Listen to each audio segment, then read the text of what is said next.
Module 7, Corpus type, text type and purpose of design. In this module, we discuss different corpora based on the type of texts and purpose of design. Also, we show how these corpora are vary in representation of text as well as in utilization. In this module, the scheme of classification of corpora is considered only two important parts, that is type of texts and purpose of design.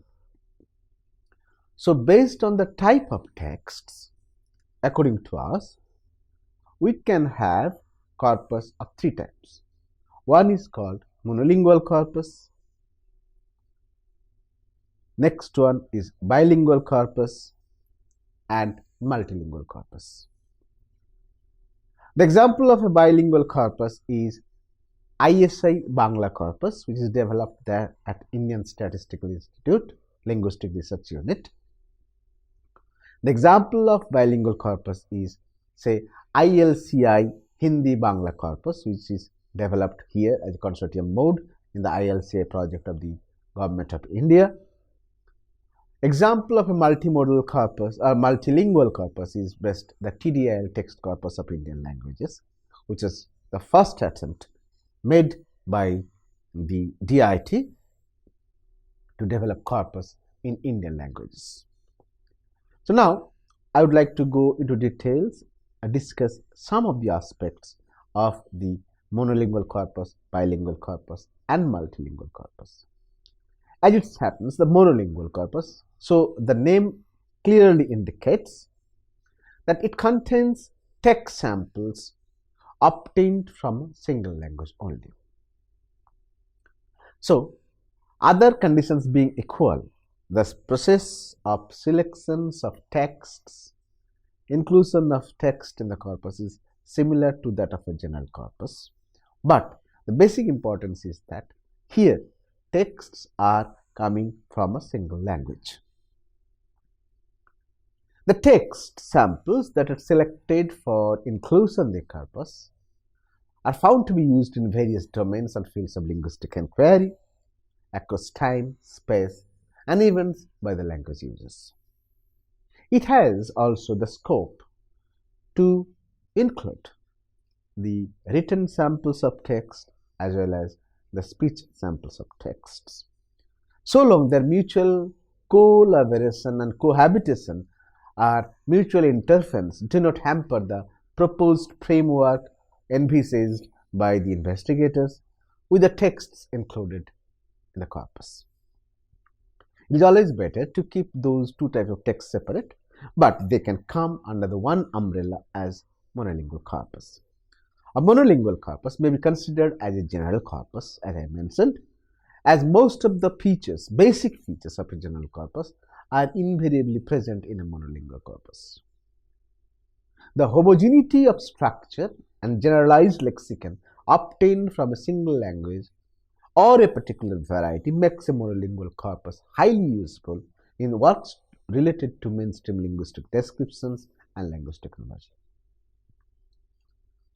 If we keep aside the issue of machine translation, where bilingual text or bilingual corpora are of tremendous importance, in most of the cases, the tools and techniques required to be developed for linguistic technology can invariably depend on monolingual corpus.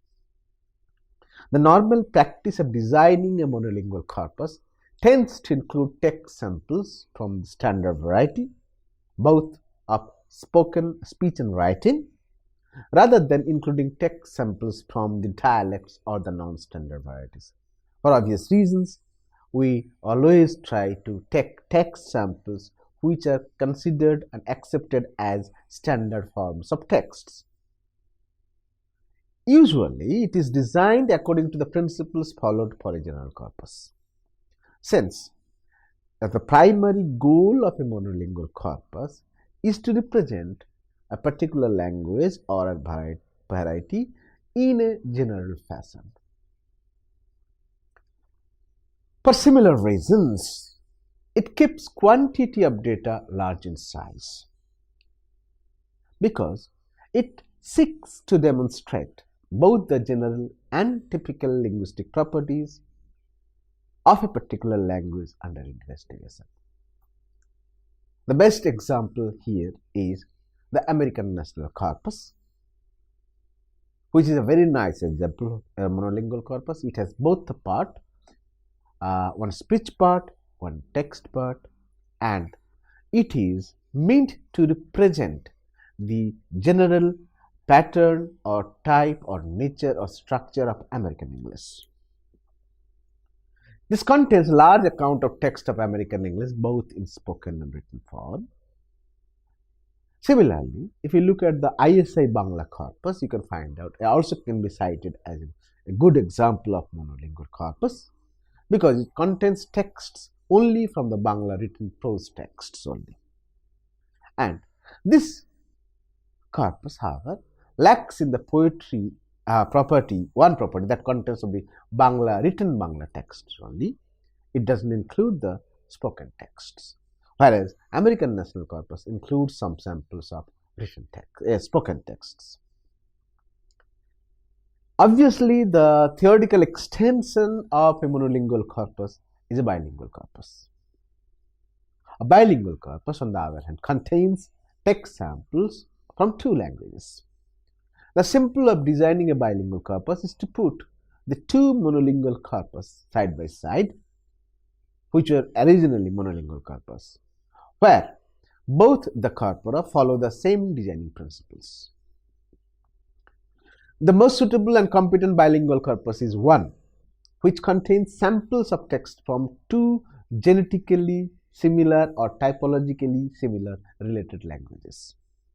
Here, each part is designed following the similar text types, genres, and sampling procedures, so that each part becomes maximally similar to the other part in case of text representation, text processing, and cross-references.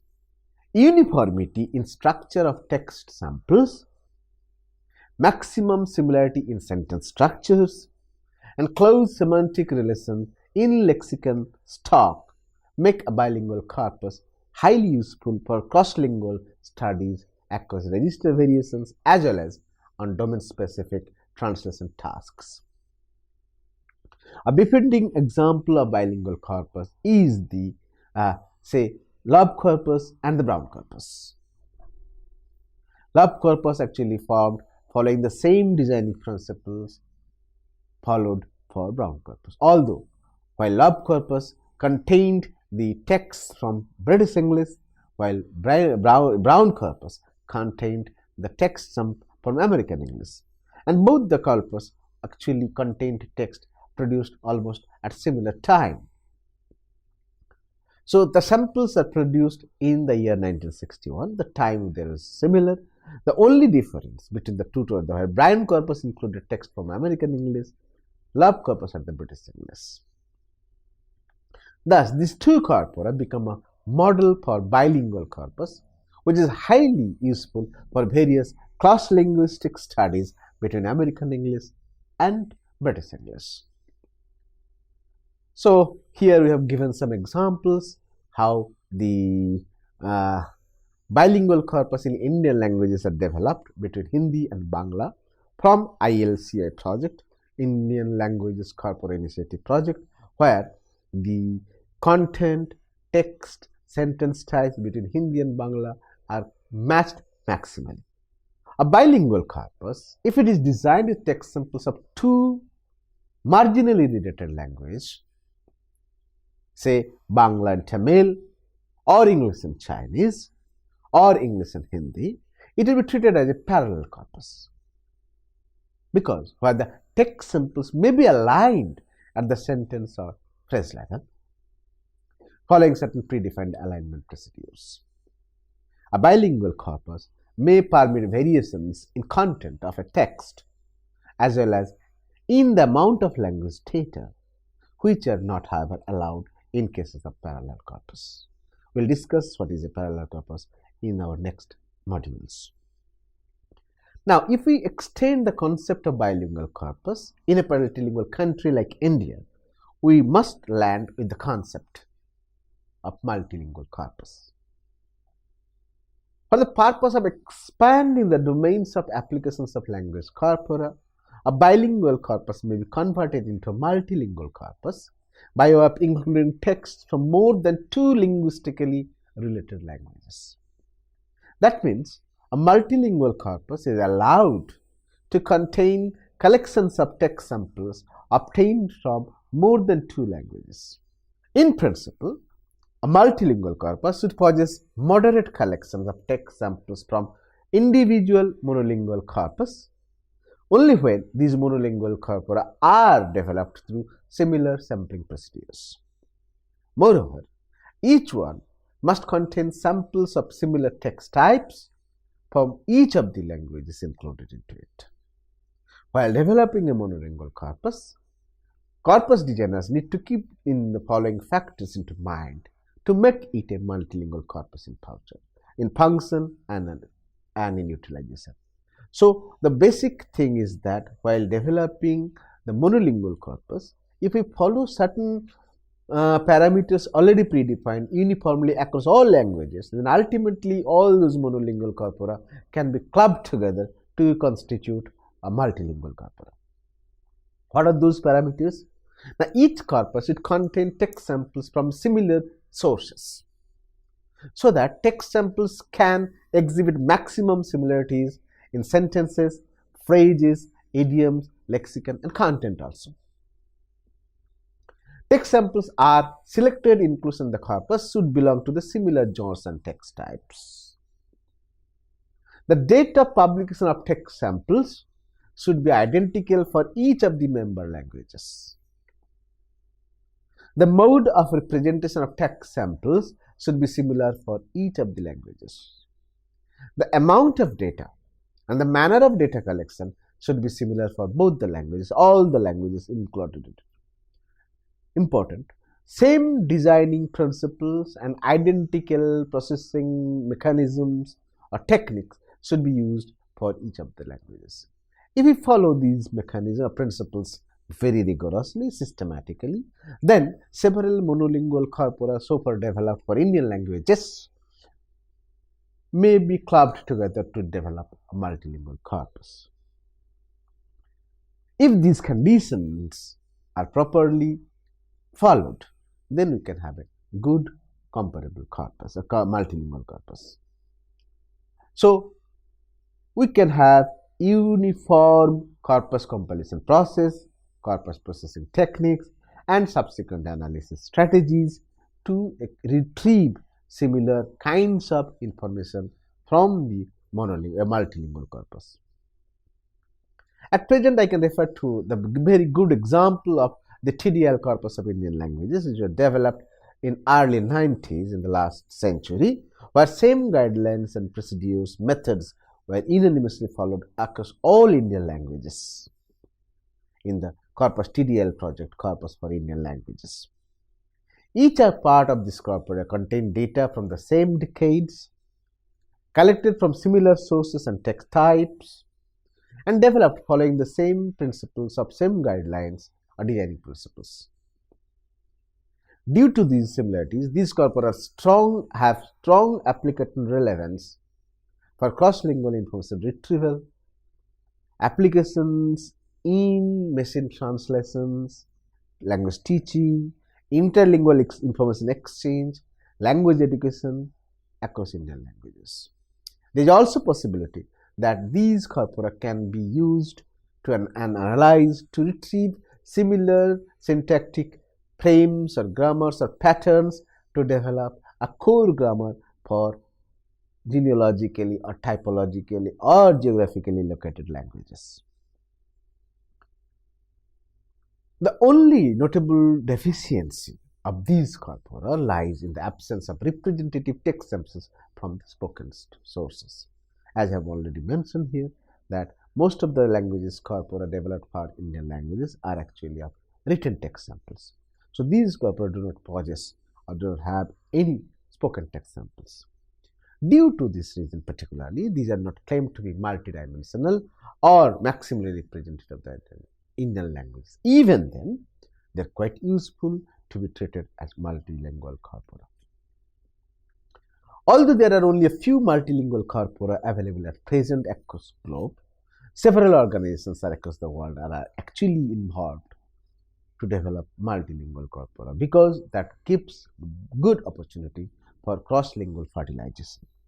Other important aspect of multilingual corpora is that there are some collections of, say, language databases where text samples are more than 2 languages are just put together in an arbitrary manner, in a haphazard way. Unless these collections share some common features in text selection, at least at the level of being tagged to be comparable corpora, they are nothing more than a collections of texts from 2 different or many different languages. They therefore seem to be non-qualified to be considered as multilingual corpora. So this is the first part. Second part, we are talking about purpose of design. Based on the purpose of design, we have 2 types of corpora. One is called unannotated corpus. Another one is annotated corpus. Here we need to understand what does this terms annotation means. We will discuss about it in our subsequent modules. But for the timing, let us just refer to the terms unannotated corpus and annotated corpus. A good example of annotated corpus is TDL corpus of Indian languages, unannotated example of unannotated, because nothing of this text is annotated at any level. Whereas an example of annotated corpus, say Birmingham corpus of English texts. So what happens while we are collecting a corpus, there are different types of information need to be annotated. So in cases of unannotated corpus, what happens? No additional information is exactly tagged to the text. Nothing. So it is only the raw texts. In cases of annotated corpus, additional information is normally tagged. So let us understand in a very clear-cut way. An unannotated corpus represents the simple raw state of plain texts collected from a language.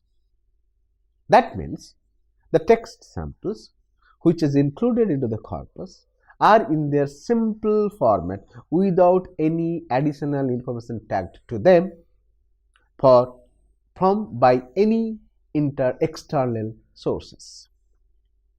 While spoken texts are kept in simple transcribed form, written texts are kept in simple orthographic form.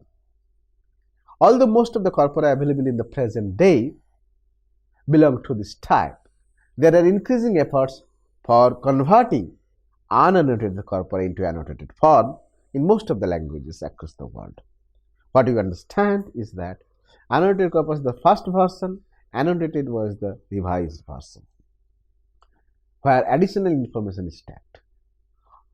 As we clearly understand that annotated version of corpus is of more application potential, user-friendly, application-friendly than annotated corpus. Because of this reason, all the corpora so far developed are now being processed or rendered into annotated version. Functionally, the utility of a corpus is considerably increased after annotation. So, annotation adds many more layers of information to the texts, which becomes necessary for machine learning as well as for applications in different domains of linguistics. Even then, it is better to keep the corpus in its natural raw state. Most of the people argue that we don't want annotated one. Our requirement is unannotated raw corpus because additional information tagged to the corpus means actually manipulating the original texts. We don't require that kind of text. So there is a requirement for unannotated version of the text, unannotated version of the corpus. It is to keep its natural way. So it is always better to have 2 versions. One version an annotated version, another version is non or unannotated version. In unannotated version, it protects the corpus from being infected with external intervention of any kind. If required, an unannotated corpus may be converted into annotated one based on the requirement of the end users, but that is additional. So, annotated version is the more preferred one for some people than the annotated one. So, in spite of various technological and functional advantages in case of corpus annotations, most of the corpora in Indian languages are still in unannotated form. So, this is not because that we are supporting that corpus should be there in unannotated version. This is because the reason is that we who have developed corpora for Indian languages are not well trained to annotate those corpora in different ways. So, in most of the Indian languages, whatever corpora are available are mostly available in non or unannotated form. Annotated form versions of those corpora are available, and that too very minimized one, very short one, or precise one, or a very limited one for specific purposes. Since these are not annotated of any kind of linguistic or interlinguistic information in Indian language corpora, the multifunctional utility is yet to be emphasized by the people like us who use or need to use those corpora for various linguistics and non-linguistic activities. The point is that we urgently need those corpora to be annotated, but since we lack in data or information or training, we are not been able to develop those corpora into annotated form. So, most of the corpora so far developed in Indian languages are available in non-annotated form. Now, whenever we are talking about annotated corpus, we need to understand what is this and how it is done. At the other end of is an annotated corpus, which contains information collected from outside world and loaded in the corpus by corpus annotators. These are mostly related to orthographic, demographic information, age, sex, profession, ethnicity, authors of speakers, and of textual information, analytical marks, parts of speech, word class, grammatical category, semantic information of words that are found to be used in the text. So, annotations are actually of two types, interlinguistic and extralinguistic annotation. In case of a text corpus, interlinguistic information is mostly related to lexical, grammatical, phrasal, syntactic, idiomatic, semantic, usage, and other information related to linguistic elements used in the corpus. Information of these types are actually tagged in a corpus for future linguistic analysis and reference. Interlinguistic investigation varies in different ways depending on the process used for annotating corpus as well as on the manner of use of corpus in subsequent works. A fine example of interlinguistic annotated corpus is the British National Corpus, in which words, phrases, sentences, clauses, idioms, paragraphs are tagged, annotated manually by some expert linguists and made it available both in human readable and machine readable form. So far, the techniques and systems that are used for annotating corpus include several types. There is different types of annotations normally tagged on the texts used in the corpus. So, number one is first orthographic annotation, then there is poetic annotation, grammatical annotation, semantic annotation, syntactic annotation, anaphoric annotation, discourse annotation, etymological annotation, and many other types of annotations normally added to the texts. What we understand or we see that besides the intralinguistic information embedded into a corpus also contains information from various external domains relating to the source of the text, first date of publication, composition of text, name, gender, age of the authors, domain of use of text, etc. So these are identified as extralinguistic information, which may also be systematically encoded and preserved in the text itself in the form of a header file of a corpus. The header file is actually a format which is used typically before the actual beginning of the text, the load of information relating to the extralinguistic data or information to the text.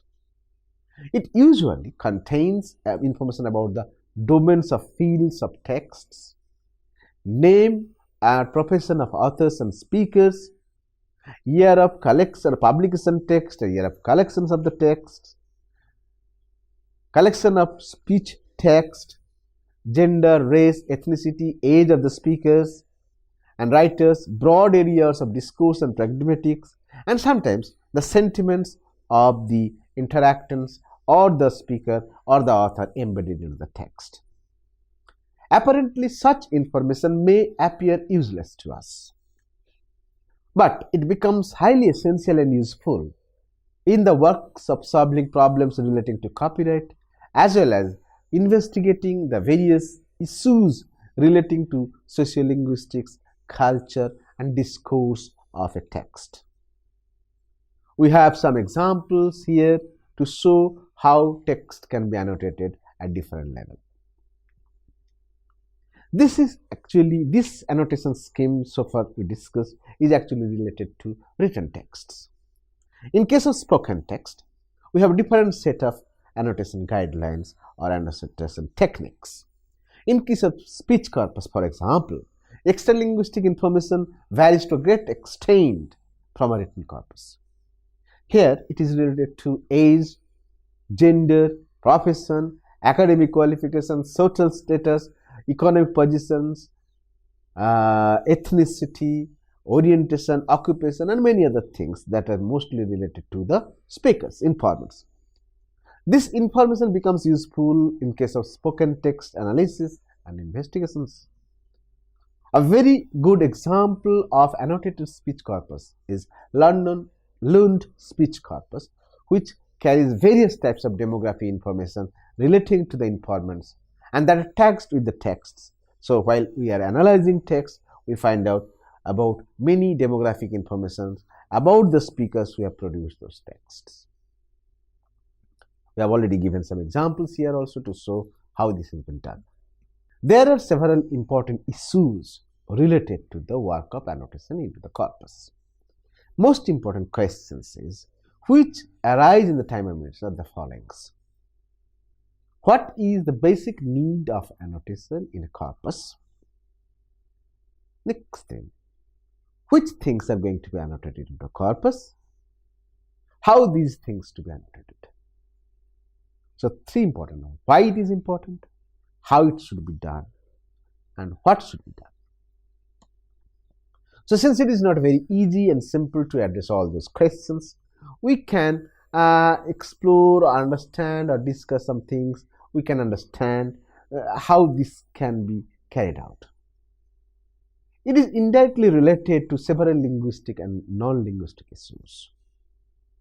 So whenever we say what should be annotated, it is quite clear to us that we need to annotate those information to the text, to the corpus, which we think may be relevant or useful in future reference or analysis of the text. In general, an annotated corpus is a reformed version of a written or spoken corpus, in which additional information, which is not directly available from the text itself, are encoded with the text from outside, obviously. This work is initially carried out manually by experts who knows the intricate aspects or complexities involved in the language, who read between the words of text and identify information to be encoded with the elements of the text. After manual annotation, an annotated version of the text is created. The text is further verified, corrected, and validated to be used as a benchmark resource for the purpose of training of a system. So based on this, based on the information, based on the data, examples retrieved from the manually corrected, annotated and corrected version of the text, a lot of algorithm can be generated, systems can be developed, which can annotate more texts based on the specific rules and systems and modules developed for this. Now, a corpus is accepted as an annotated one if the following conditions are fulfilled. Number one, if the corpus qualifies to address the complexities observed in a language or a language variety. Number two, if it succeeds to preserve as well as manifest both internal and external linguistic information carried within a piece of text. If it enhances the functional efficiency and robustness of texts for processing and utilizing these in various domains of linguistics application and language technology. It is certified by end users as a highly useful resource for all kinds of linguistic as well as language technology works. Then only we can consider a particular scheme of annotation is quite successful. Now the question, what are the challenges we have in the development of this corpus? So point is that a non-annotated version of a corpus is not as useful as an annotated version, because annotated version of a corpus carries huge load of additional information inside the text that makes the text to be more intelligible to the end users as well as to the system. And also we understand that we need a lot of expertise or skill to do the task of annotation. The challenge is how to develop the annotated lines, how to implement it, how to train a system, how to design an algorithm, and how to do it either automatically or in semi-supervised manner. All those things require very sophisticated training on the part of the system developers or the people who are to be involved in annotation. At the time of manual annotation, it would be very clear that only those people who have very strong linguistic background or understands the features of language may be considered to do the task. Second important thing is that annotation, when is being done manually, should never be done by a single person only. The same text may be done at least by 3 people, so that there is bound to have several issues where counter opinions would come up, or we can find out the same elements are tagged or annotated in different ways. So the advantage of having 3 annotators is that where 2 people agree together, we can go for a better, as a more acceptable annotation rather than the other way around. So we need a good system, we need digitized text as well as a large team of good linguists to do the tasks. It is proposed that the term annotated corpus can be used to any text that includes codes that record extralinguistic and interlinguistic information of various types, such as analytical marks, provenance, etc. Again, it should be categorically stated that annotations should be separable from the plain texts in a simple and agreed fashion. The first point we have mentioned, that there should be two versions of the text. One is non-annotated, another is annotated. And there should have a clear-cut provisions to migrate from annotated version to non-annotated. A set of conventions from removing, restoring, and manipulating annotations is absolutely necessary, especially in the contexts of next few years where people are hoping to get large amount of texts tagged at various levels to be utilized for various other purposes. Therefore, it is foolish to expect that the big corpora will remain easy to manipulate or manage if this pool of various annotations. No, the reverse one. So we should have a mechanism, very clear-cut system where adding annotations and removing annotations from the text is a very simplified one. So to conclude, we can say that there are definitely certain reasons behind converting a non-annotated text into annotated version. Because an annotated version of text gives us more advantages in its utilization, access, and analysis. But at the same time, we need to keep in mind very clearly that the annotated version of a text or a corpus may have utility to a certain group of people, and a large group of people may not be interested in the annotated version of the text. For them, the unannotated or the raw version of text is more useful resource than the other one. So, keeping in mind, it should be realized that different types of texts or corpus can be generated, keeping in the purpose of utilizations. In language technology and applied linguistics, the utility of corpus is considerably increased if it is available in an annotated form. This already almost we have understood.